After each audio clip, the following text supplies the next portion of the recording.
Greetings, Dr. Wolfula here to present a very important special audio presentation that your ears cannot dare unlisten to. Does that make sense? Oh, it doesn't matter. Listen to this.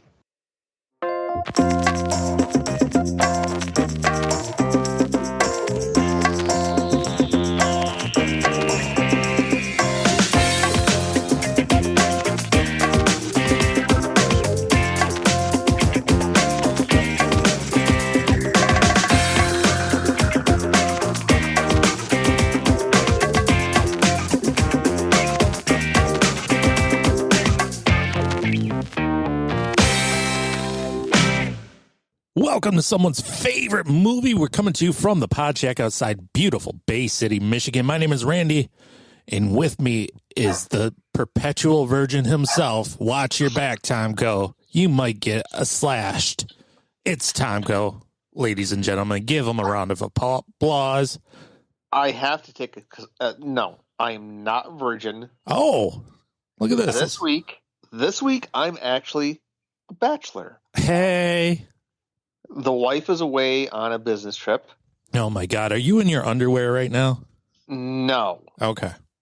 However, this week, I get the good parking spot.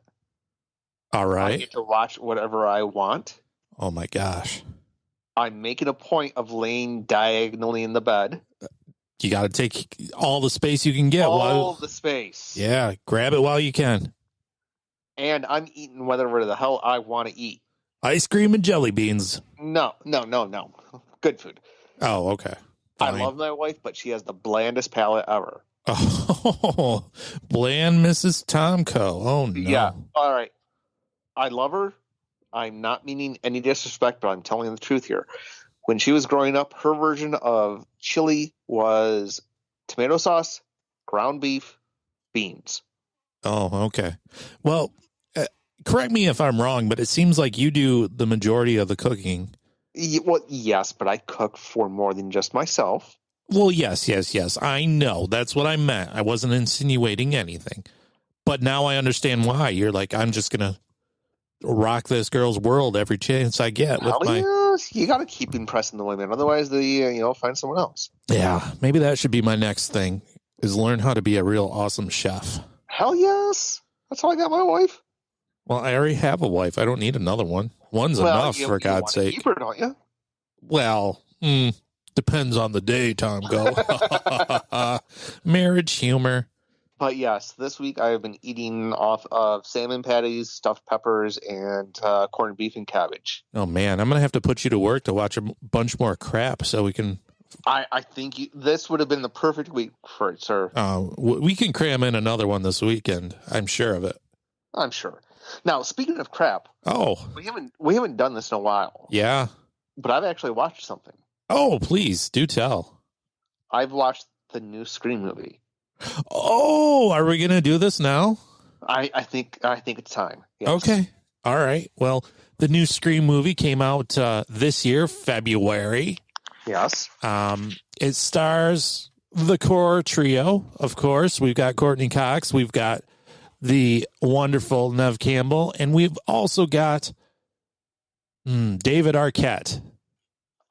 I have to admit, in the last 18 months, I've become a bigger David Arquette fan than I have any right to be. Seems like a cool dude. Yeah, I would say.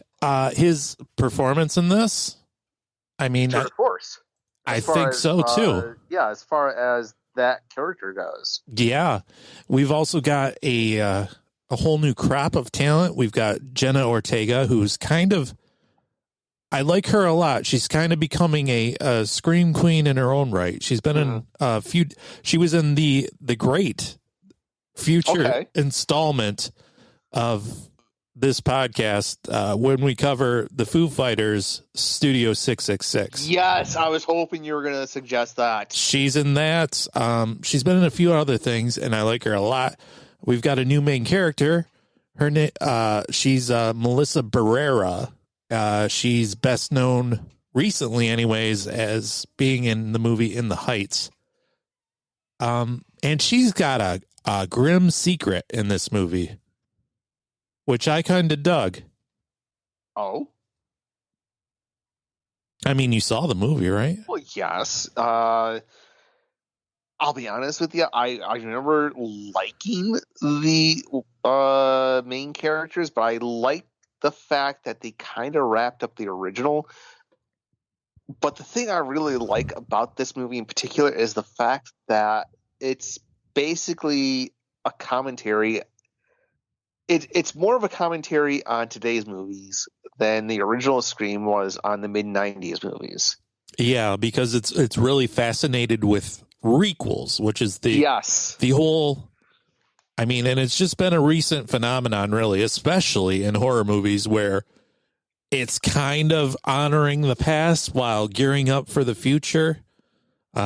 We've seen this with Ghostbusters Afterlife. We've seen this with the new Halloween trilogy. The big one was Force Awakens. Yeah, absolutely. I mean, The Force Awakens is basically the same movie as A New Hope, but with different characters. It laid the blueprint for all of these requels that we're seeing now. Yeah. We're gonna spoil this, so go ahead and skip ahead if you want, but I'll have the time code where you can skip ahead. But Melissa Barrera is actually the daughter of the late Billy Loomis, and Skeet Ulrich makes appearances in the film as a kind of ghostly, demented Obi-Wan Kenobi in her head. And you know what? I really have to give this movie credit because, again, speaking of Star Wars, when I was watching Rogue One, it's like, okay, Grand Moff Tarkin and Princess Leia look like Pixar characters. Right. Billy Loomis in this movie looked kind of, sort of, almost, but not quite convincing. Yes, he did. I was like, oh, he looks great. Look at Skeet Ulrich, looking great. I mean, they did some effects and whatnot to make him look younger, but it's not 1996 anymore. Yeah, it's not. Believe it or not, it's not 1996 anymore. I know this because I look at the cash register. They've got things that say, "Well, you must be if you were born in 2001, you can buy alcohol." And I'm like, "Oh God." Those signs make me really feel old. Yeah. So we have a gut punch of a death in this one, Tom Coe. Yeah, but you knew that one of the main three characters had to die. It seemed like it, and if you really watched the movie and paid attention, he seemed like the most... Oops, I spoiled it. Yes, Dewey dies in this, and he seemed like the most likely character to die based on his character arc in the movie. Well, he's the Han Solo of this movie. He is, yeah. And I gotta say, this is probably his best performance as that character. Yes, absolutely. He brings a sort of weight and been there, done that. And he's not the goofy, ridiculous Dewey from Scream 3. He's actually effective and kind of battle-tested, I think. Yeah, and the whole reason why he died in that movie is because he knew not to trust the idea that the killer was actually dead. Mm-hmm. Which is lessons he learned in the previous movies. Yep, he was going to put that bullet in the head, which is the thing they were taught to do. Mm-hmm.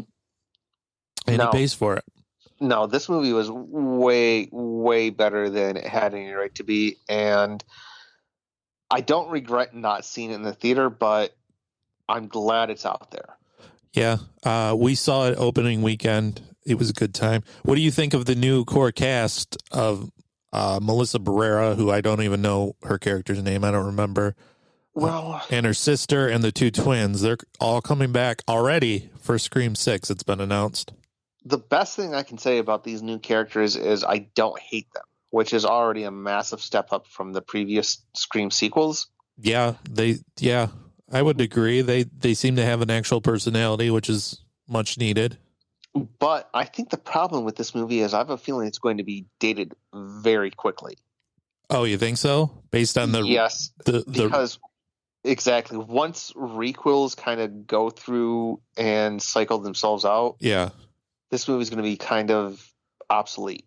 Sure, because eventually requels will just become the real thing. So exactly. Also, but in the moment, I thought it was actually a very smart and entertaining movie. I agree. Your timing is impeccable because as we record this, it was announced today or maybe yesterday, and I just read it today, that Hayden Panettiere is coming back as her character Kirby in Scream 6. Oh, good for her. Yeah, there was a big outcry from the Scream fans of the world to bring her back in this movie, and because her fate was kind of left openly ambiguous in Scream 4. And she's coming back, so good for her. Yeah. But hey, we're not here to talk about Scream. No, we're talking about a Scream ripoff, Tom Coe. Yes, we are. Absolutely. We're talking about a movie from 2000. The year 2000. Do you remember the year 2000? That's one year before people that were born in 2001 can buy alcohol. I remember when the year 2000 sounded very futuristic. Yeah, because Conan O'Brien always said, in the year 2000. Yes. Mm-hmm. And I wouldn't say that this is just a Scream ripoff. It's an American Pie ripoff. Oh, yeah, it kind of is. It's kind of a mix of both. It's not kind of. It absolutely is. Well, Tom Coe, how dare you? I'm not saying that in a negative light. Okay. I'm saying that it's taking two very separate elements, combining them in a very unique way and presenting something new. But it has its roots in American Pie. You can't deny that. I won't deny that now that you've said that. Now, I didn't make that connection, but now I kind of do make that connection, and it makes sense to me. Mm-hmm. The movie. But hey, what is this movie? The movie. Well, you know what? Straight from the horse's mouth. This movie, as described by Jay Mohr, and I know this because he described this movie to our friend Tommy Thompson. Our friend Tommy Thompson, my co-host on Miserable Retail Slave as a stand-up comedian, he opened up for Jay Mohr in Wisconsin. Good for him. Wisconsin, okay, that still counts. Yeah. And I made Tommy Thompson take my copy of Cherry Falls, the Blu-ray, and a poster that Scream Factory put out. I made him haul those both to Wisconsin, and I made him ask Jay Mohr to sign them. And Jay Mohr said, Tommy asked him, and Jay Mohr said, oh, yeah, I love signing shit, ironically. Oh, you put him out, dude. And Jay Mohr described the movie thusly. He says, it's about a serial killer who goes out and kills virgins, and I play the serial killer. That's how he described it. You know what? He's not inaccurate. He's not inaccurate. This movie stars Jay Mohr, the late great Brittany Murphy, and Michael Biehn. And it definitely takes its roots from Scream and also American Pie, apparently, you know? Well, okay, let's get this out of the way. The whole point of this movie is the pressure for teenage kids to lose their virginity. Yes. That's all it is. And it's something that, at least back in my day, was very relatable. Yeah, same. It's completely different now. Kids are walking around with, I feel like they're wearing them ironically, but I'm not sure that they are. They're wearing sweatshirts that say virginity rocks on them. Like, no, it doesn't. Well, I know that. You know what? I might be a victim of the generation gap, but no, that does not rock. That's like the opposite of rocking. I mean, literally. There's been all sorts of studies done that say that newer and newer generations are having less and less sex. Dummies. Well, they don't know a good time when they see one, I guess. I guess not. Yeah. This movie, how to describe this movie? It's basically, Scream meets American Pie. Well, without the meta commentary about horror movies. Yeah, well, it kind of twists the commentary on its head there, because in the old slasher days there, if you had sex, you got killed. In this one, you have to have sex or you get killed. I thought that was actually a clever little twist. I agree. So it takes place in Cherry Falls, West Virginia, which is a real place, believe it or not. And the subtlety of all these metaphors is just, it's not very subtle. No. It's just not very subtle. But it was fun. Yeah, absolutely. I love this movie. It's why I had Tommy take the poster So let me tell the story of that real quick. Okay. So Tommy asked him the first night, and he said, yeah, I'll sign it, And then Jay Mohr had to spend like 2.5 more days with Tommy, which, as any person knows, yeah, it'll drive you insane. I'm just picturing Tommy asking him like every 5 minutes. No, he actually let it go. And, he wasn't sure at one point if Jay even liked him anymore or. Understandable. And then he thought they were best friends. And then he was like, I don't know if he likes me. It's like, you have to know Tommy to appreciate this. Yes. So the thing is, I can relate to this. Yeah. Because chances are he was way more hard on himself in his own head. And meanwhile, Jay Mohr is just like, okay, this is the opener. Just leave him alone. Yeah.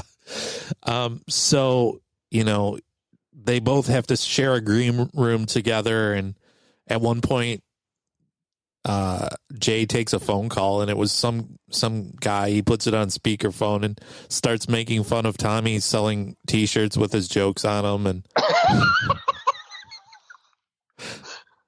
and I was like, that's awesome, Tommy. I don't know who was on the other end, but it was probably a celebrity, and you got bashed on by Jay Mohr and that random celebrity. Even if this giggle is just for you and me, it's totally worth it. Yep. So Tommy laid out the poster and left the Blu-ray in the green room, and he came back the next day on Saturday to do 2 more shows. And when he got in, Jay Mohr walks up to him and says, hey, I signed your buddy's poster there, but the pen he gave you, it sucks ass. Yes. So the poster's kind of dark, right? So in a panic, I'm like, well, I can't have a black marker. I went out and bought a silver metallic Sharpie. Which makes sense. Yeah, I thought it would look really cool on there. And I didn't really test it outside of, I found a piece of cardboard, and it didn't look great on there, but it was like, it's cardboard. What looks good on cardboard? So I sent Tommy with that pen because I can't trust Tommy to find a pen or anything like that. I can't believe you trusted Tommy to handle your personal property. That is a show of confidence that I cannot possess. I was nervous about it the whole time, believe me. I don't blame you. So Jay goes, his pen sucks. He goes, hey, you want to go find a good marker? And I'll really tag this shit. I'm going to tag it all over the place. And so Jay, you tell me that Tommy somehow ended up in the fucking Staples with Jay goddamn Mohr? No, he was marching around the club with Jay to find a good Sharpie to sign the poster. That's how cool Jay Mohr is. He saw the signature, said it sucked, and went out of his way when he didn't have to find a decent Sharpie to sign the poster. And you know what? That's fucking awesome, because I guarantee you that's something that you will never, ever have on eBay. That's what you're going to hand out to your kid. Yeah, I'm never going to sell it. It's the story that goes along with it's great enough, Yeah. And I legitimately, he was cool, Yeah, same. I've been a Jay Mohr fan. He had a podcast called More Stories that really got me into podcasting. One of them that did. So I've been a fan for a while, so it was really cool for me. Well, I mean, the thing that I always liked about him is that he just seems a lot more down to earth than most quote unquote celebrities. Mm-hmm. So it's cool that he kind of actually is that way. Yeah, I agree. And I kind of regret the fact that, well, I thought it would be like a big surprise for him to see somebody with this, but it turns out it wasn't a great experience on the set. And, really? And after I read that, I'm like, oh, maybe this was a bad idea. what part wasn't the great experience? The dressing in drag, or the trying to deal with Michael Biehn?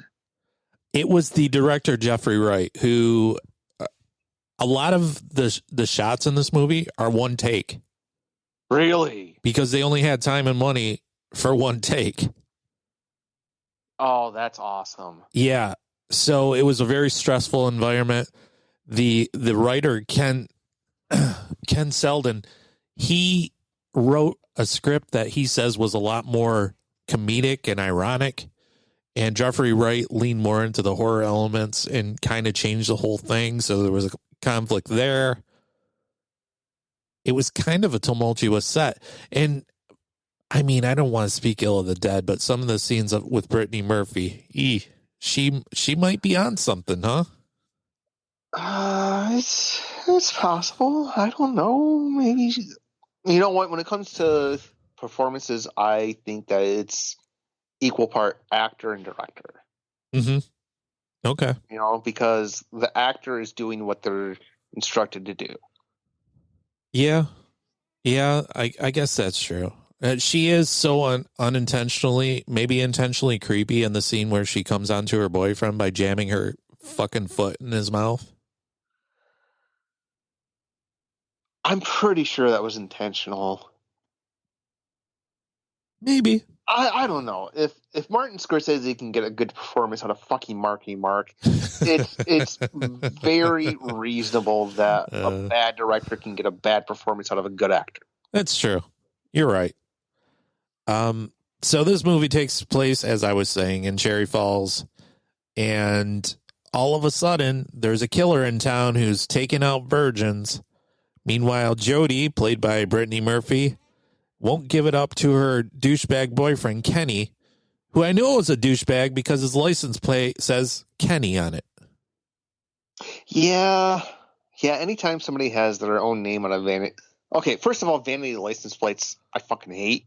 I agree. But when they have their own name on them, it's bad. It's pretty awful. I mean, that's about all there is to it. There's a whole plot and conspiracy where we're not sure who the killer is. It seems to be a woman. There's all sorts of weird sexual undertones in this movie. Brittany Murphy starts to come on to her teacher, played by Jay Mohr. And there's also the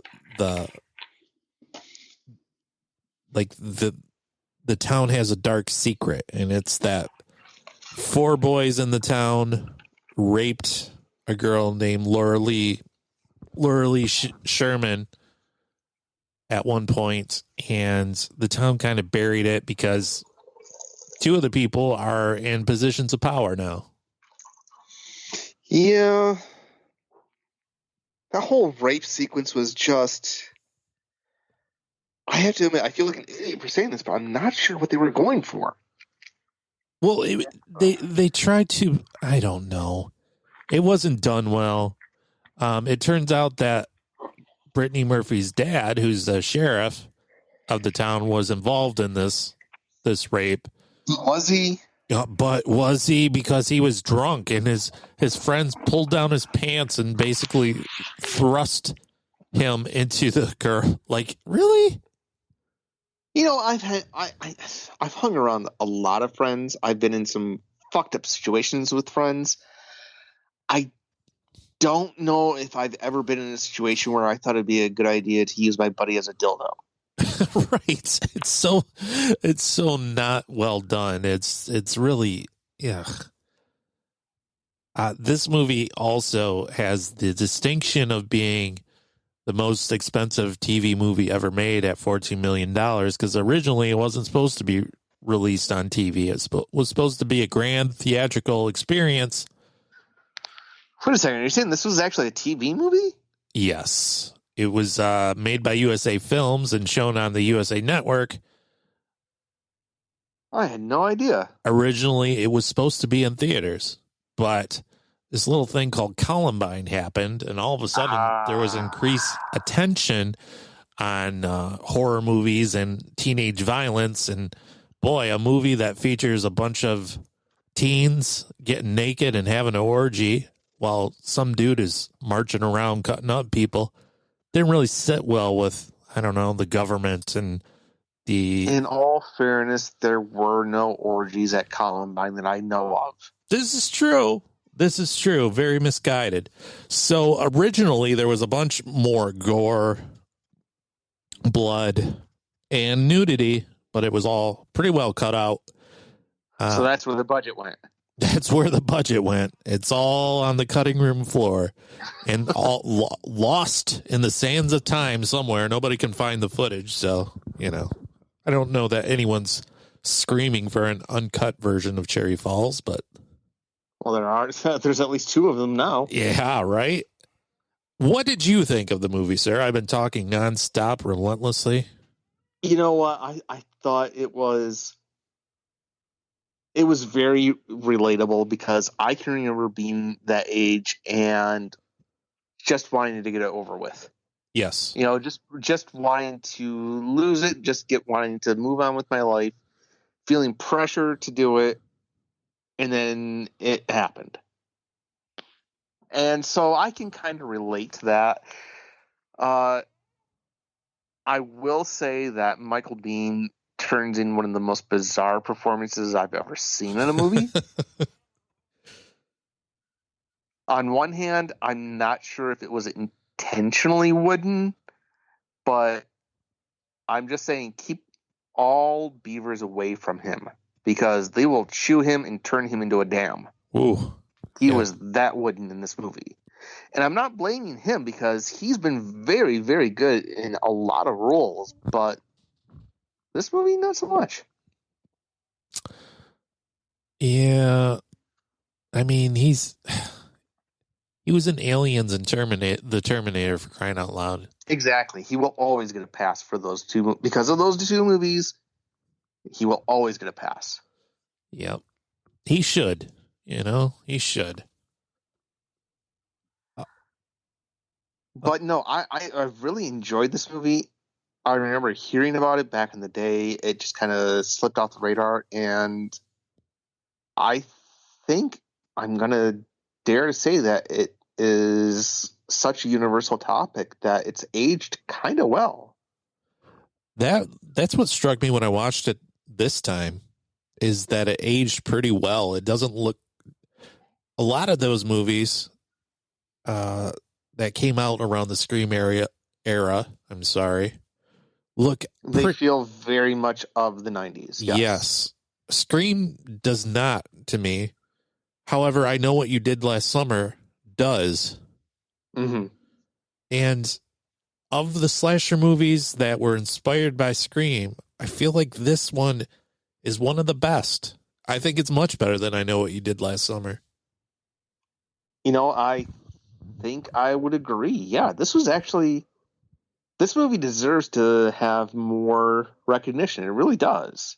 It's just because it's so fucking weird. It's very weird. And I think some of that is from like the fucking around from director versus writer and the stuff that got cut and the stuff that made it onto the screen. The stuff that made it on the screen. We have a teenage orgy so that everyone loses their virginity and doesn't get murdered. We're rooting for it. Yes.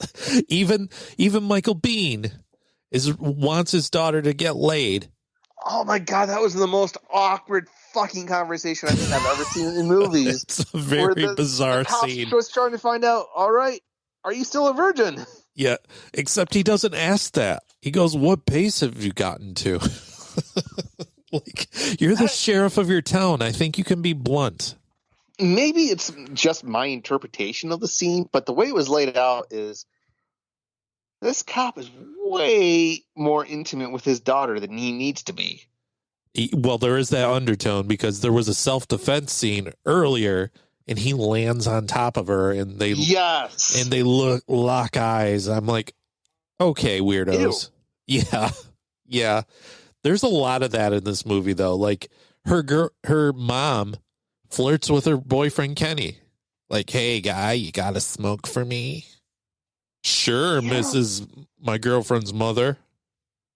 Such a weird fucking movie, dude. Yes. Yeah.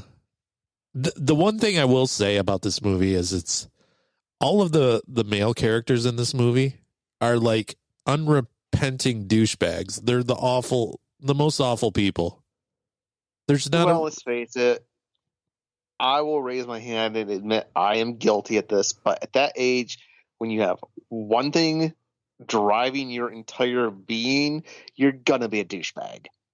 Yeah, but I don't think it's limited to just the teens in the movie. I think it extends out to, well, I guess the males in the movie are paying for the sins of their youth. Mm-hmm. I said that with a lot more gravitas than this movie deserves, but you get my point. Yeah. I don't know. I mean, I can't believe this movie doesn't have more of a cult following than it does. I know. I'm very surprised you like this movie. I thought for sure you were going to fucking hate it, and I was going to scream at you a whole bunch. I didn't love it. Yeah, I don't expect you to love it. Tom's top 5, but it's an entertaining movie. It's a neat twist on the horror genre, and it's weirdly relatable. And it's just so goddamn weird. It is. So we're gonna get into the ending here. So based on the as Tom Coe eloquently put it, his friends using him as a dildo, the sheriff has sired an unintentional baby boy, and we learn that it's actually the teacher that Jody's been flirting with the whole time. And let's face it, they definitely, it was pretty obvious who the main bad guy was. Oh, it made me laugh when I was watching it this time, because there's a scene where the killer murders this girl. There's a knock on the door, and the girl doesn't want to open the door, and then you hear this voice saying, "Oh, no, let me in," something like that, and it sounds just like Jay Mohr doing a voice. Yes. So yes, the killer is Jay. That was one take and done. Yep, I would say so. Yeah. Talk like you're a girl. Okay, I will. This is my girl voice. So the killer is indeed Jay Mohr. He was for some reason was horrendously beaten his entire life by his mother because I don't know, she resented him for being the product of rape, I guess. And he takes it upon himself to kill all the virgins of the world. Like you do. Like you do. Because he says that the town doesn't deserve innocence, so he's going to take the innocent things away or something like that. Just roll with it, man. Yeah, I will. He also decides that he needs to dress up like his mom when he does it. So we have a intentional homage to Psycho in this movie. Yeah, I wasn't sure if it was that or if that was. Have you ever heard of a movie called Crimes of Passion with Anthony Perkins and Kathleen Turner? I have not. Let's just say it's the other movie where Anthony Perkins was dressed as a woman while trying to kill a woman, except he was a priest and she was a hooker. Oh my God. How have I not seen this? I had no idea there was two. Yeah. I don't know why, but that's what just blazed in my head. Okay. Well,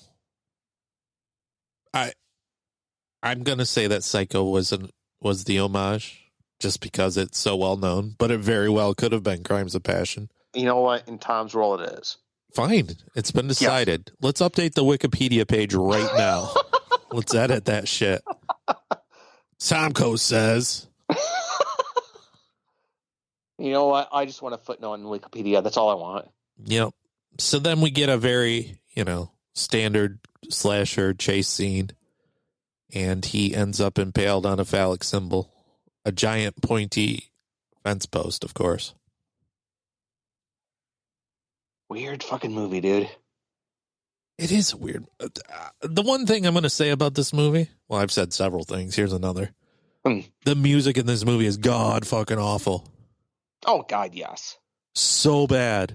That was probably the most dated part of the entire flick. You could have elevated this movie just a tick more by having really good music.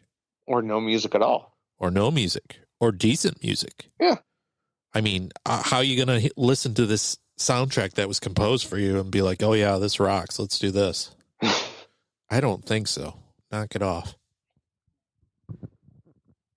But no, I would definitely recommend this movie to a certain type of audience. You have to be fairly well seasoned in horror to appreciate this.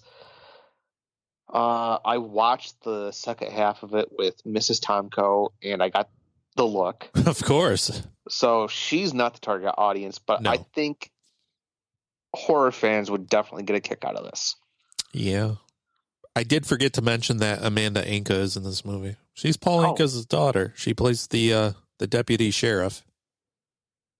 Well, good for her. And also for all you folks out there that listen to the podcast Smartless, she is Jason Bateman's wife. No shit. Yes, shit. Huh. Yeah. 6 Degrees of Jason Bateman was just played. We won. I think you trumped me on that one, sir. I did. I won. It's great. What else do we got? I don't know. Brittany Murphy. I don't know. Her performance was kind of weird. She was gone way too soon. And again, as odd as her performance is in this movie, it's a weird movie. So I'm thinking that was probably what the director was going for. I'm not going to say it was a bad performance on her end. I mean, let's face it. Nobody's knocking it out of the park in this movie, other than, I think, my homie, Jay Mohr. I think he does a great job. He chewed the fuck out of all the scenery he was given. Yeah. Which, in a movie like this, is what you're supposed to do. I mean, when he's dressed up in full drag and he's carrying a sharp object and he looks at a teen orgy of all of his pupils and says, "Class dismissed," right before he murders them all, that got a cheer from me. You know what? That took a level of commitment I cannot even fathom. I know. Did you ever have a teacher you thought might be a cross-dressing serial killer? Cross-dressing? Sure. No, not cross-dressing. Okay. Serial? Yeah. I definitely had several that have, some secrets in their crawl space. But as far as wearing women's lingerie, no. No. What about you? I don't think so. I thought that would be funny, but it really just brought a screeching halt to the podcast.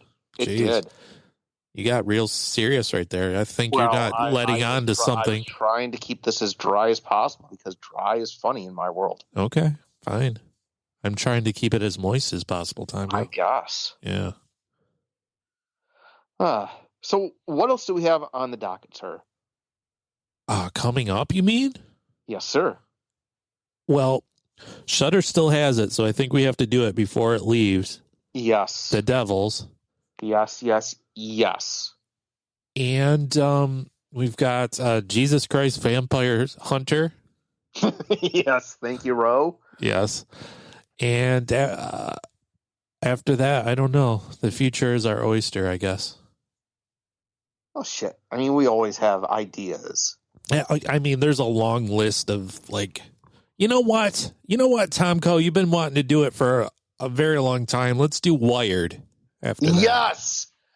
Yes. Oh, my God, I can't wait. See, this is what you got to do, folks. To keep your co-host happy, you got to toss them a bone every now and then. This might be the worst biopic ever. It seems epically bad from everything that I've seen and heard. Yes, it is inaccurate and disrespectful to the hilt. And that's what we capitalize on. Yes, I can't wait. The great crap of the world. All right. Tom Coe, tell people where they can find you on that World Wide Web. Unless you're unless you're completely off the grid these days. You know what? I'm still reachable. Okay. You can find me on Twitter at The Drunken Dork.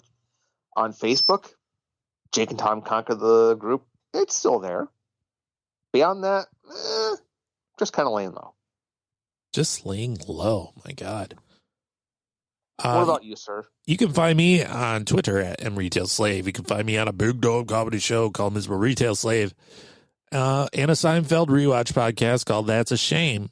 And also you can find me on this podcast here, where we celebrate the underappreciated gems of the world. Thank God for them. And I say gems. When I say it, I hope you envision air quotes in your mind. Yeah, some of them, they might be a little more dusty than others, Yeah. but they're still gems. Yep. Some of them might be that fool's gold, but they shine in their own way. We hope you shine too when we see you next time on someone's favorite movie. We'll see you next time. Bye-bye. See ya.